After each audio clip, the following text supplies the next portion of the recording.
자, 그러면 이제 조금만 더 영상 강의 해볼게요. 시나리오와 스토리보드 작성법. 시나리오 구성하기, 발단, 전개, 결말 이렇게 나누는데요.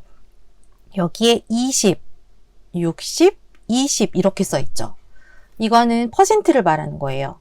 퍼센트를 말하는 건데 100%를 중심으로 해서 시나리오에서 발단, 전개, 결말에서 전개가 60%를 차지한다는 뜻이에요. 발단이 20, 결말이 20, 전개는 60%. 이해하셨어요? 시나리오 구성하기에 발단 20, 전개 60, 결말 20. 자, 두 번째 퀴즈 나갈게요. 시나리오 구성하기에서 발단, 전개, 결말에 퍼센트를 써보세요. 두 번째 퀴즈 나갑니다. 시나리오 구성하기에서 발단, 전개, 결말. 발단, 전개, 결말에 퍼센트를 작성하시는 거예요. 100%를 기준으로 했을 때 퍼센트를 적어보시는 거예요.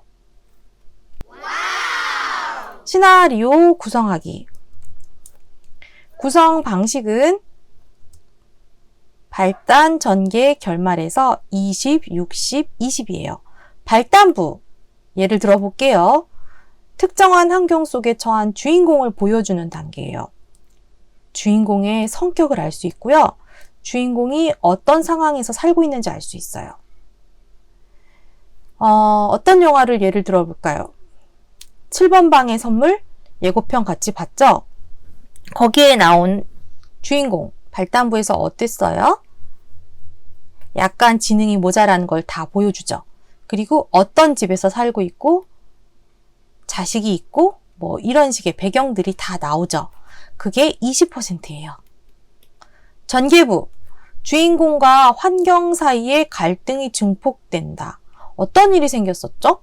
발단부가 이렇게 됐다가 갑자기 딸아이가 가방을 사달라고 해서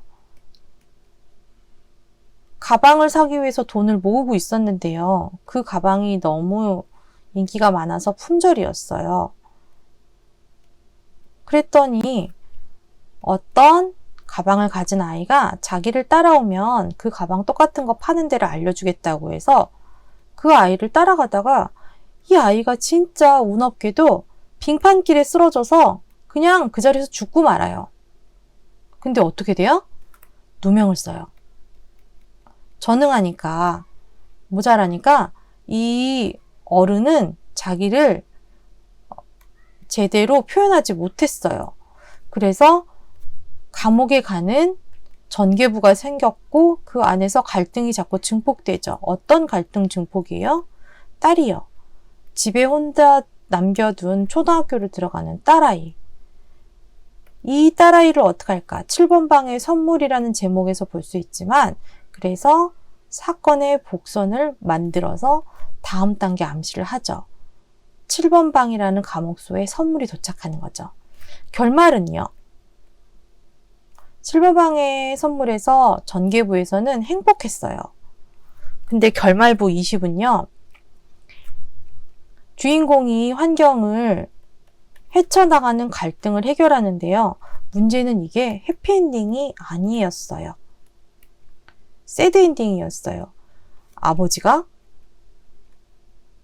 딸아이 때문에 딸아이가 나중에 살아가는데 더 좋은 미래를 위해서 그냥 자기가 죽였다고 거짓 자백을 하거든요. 그래서 아버지는 사형을 당해요.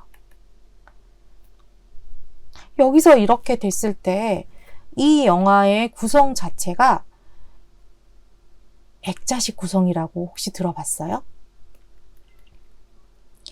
그 큰 딸아이가 커서 어른이 돼서 다시 재심을 청구하는 이런 식의 구조로 돼서 그 속에 액자 속으로 자기 과거 스토리가 쭉 들어가고 마지막 엔딩에선 액자에서 빠져나와서 다시 현실에 어른이 된 딸이 웃고 있는 걸로 끝이 나요.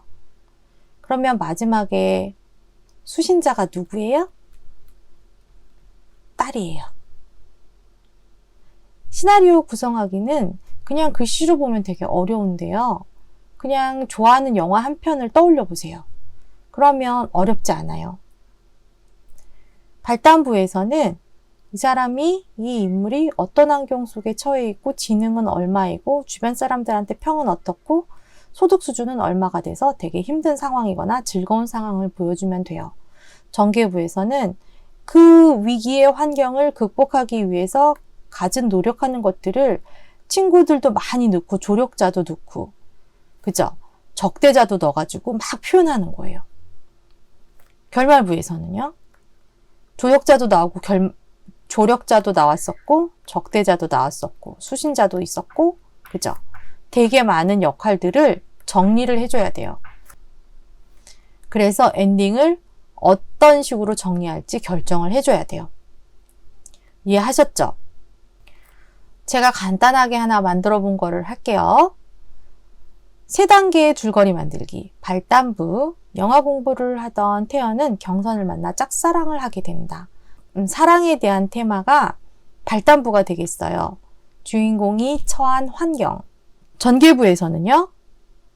태연은 경선에게 사랑 고백을 하려 하는데 경선이 불치병에 걸려 죽게 된다. 이게 위기가 들어가는 거죠.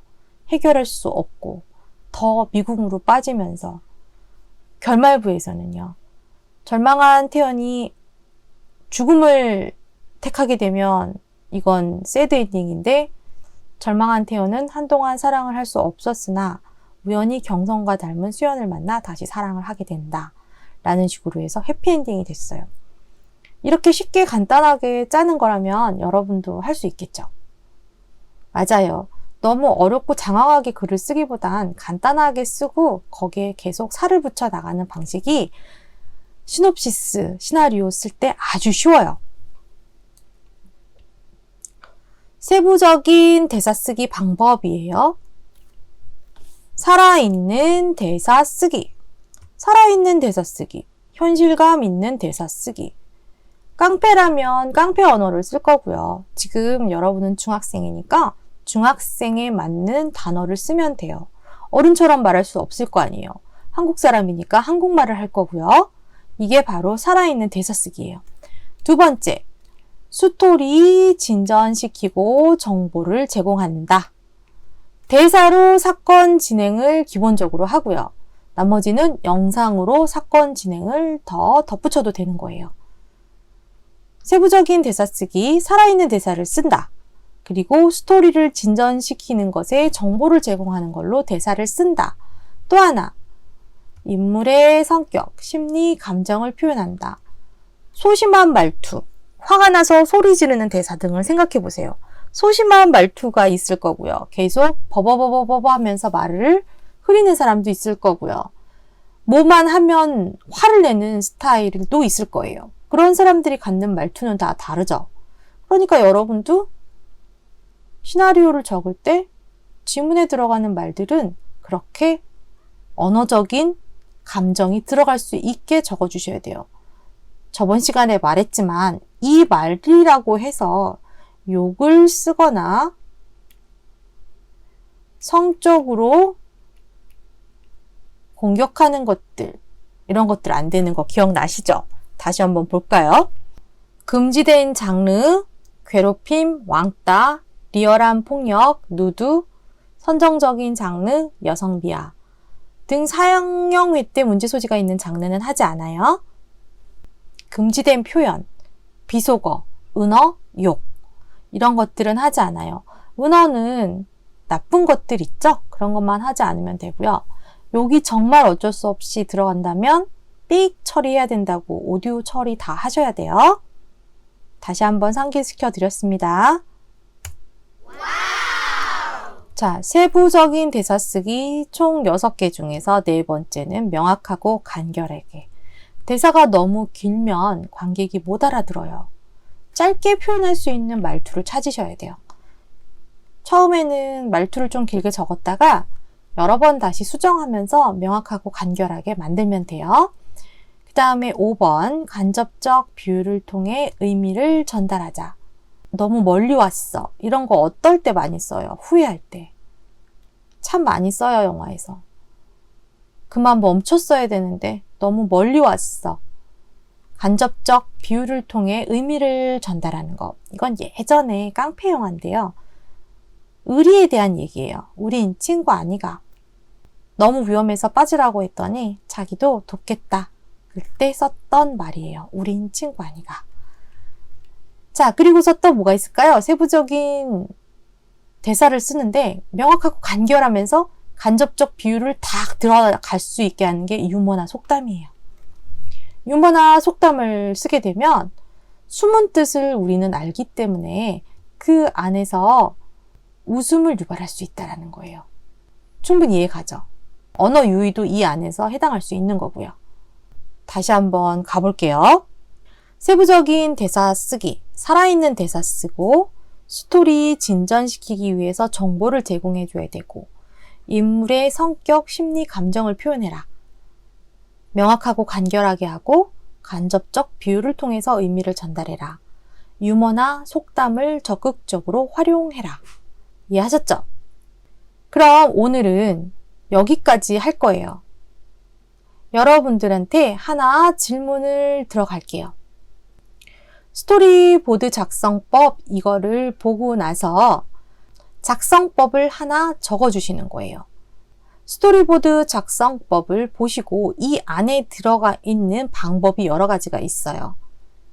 그 방법 중에서 자기가 가장 하기 편한 방법을 주관식으로 하나 적어주세요. 이해하셨죠? 그게 오늘 세 번째 퀴즈입니다. 그러면 다음 시간에는 스토리보드를 더 잘 그리는 방법들에 대해서 설명을 해 드릴 거고요. 그리고 그 시간이 끝날 때 시놉시스를 제출하셔야 돼요. 시놉시스는 오늘 제가 링크 올려놓을게요. 그럼 여러분 다음 시간에 다시 만나요. 안녕.